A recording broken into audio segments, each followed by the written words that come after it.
और कि तो दुधनियन सुध तो हर गोरे गोरे गा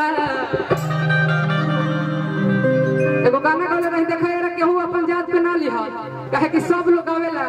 हम हूं एंटरटेनमेंट में गा देनी हां और किता जादव जी के चौकी टूटल रहे ले डराए और किता पारे जी भियाड़े से देवे रहे समय और किता बाबूआन जी के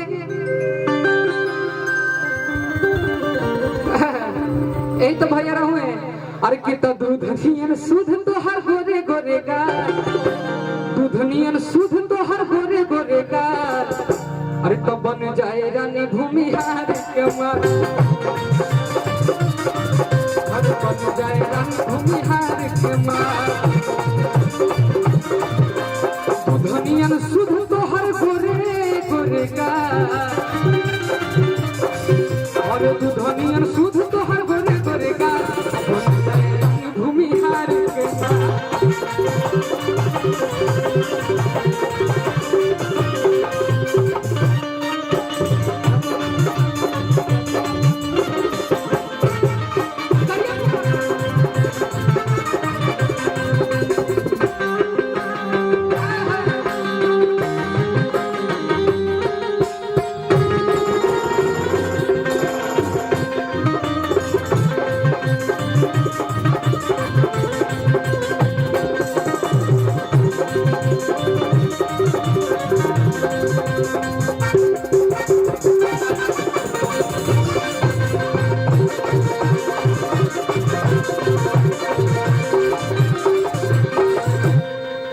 मार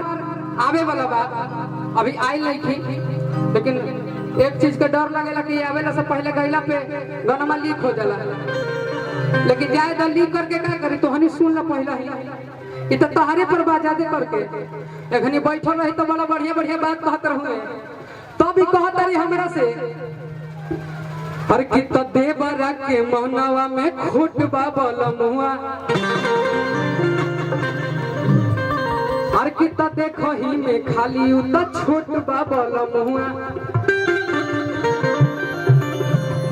और किता जोतल बाकी परती जमीन देखता हो जमीन देखता और की खीड़ा की पर लगा के धुरा भी देवर साला सीन देखता आय हाय देवरा के मंगावा में छोट बाबल मुआ देखो ही में खाली उता छोट बाबल मुआ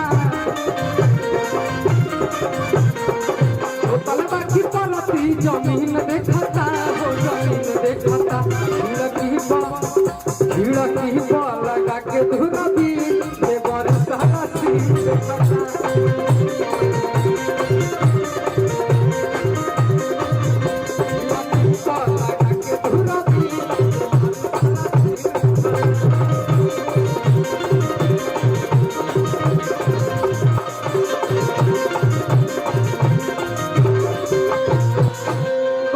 भाई जाना तहरोने डिमांड भाई यार बुझत नहीं खूब बात के लास्ट गाना बा हमर मुकेश भैया दू लाइन के ओकरा बाद हमर बड़का भैया जी हैं इनका से बहुत प्रेम हो गई प्यार में यार पार हो गई लेकिन हमरा भावे नहीं खी देते लेके चल जाए अरे भाई तो लेके चल जाए तो लगे सब मारे भोरे ना देखा जाए सब फोन कहीं है कहाँ बाड़ू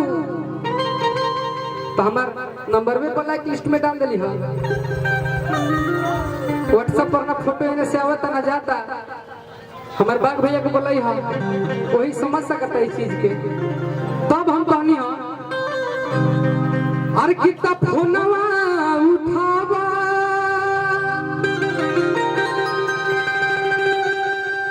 अरे इतना बतावा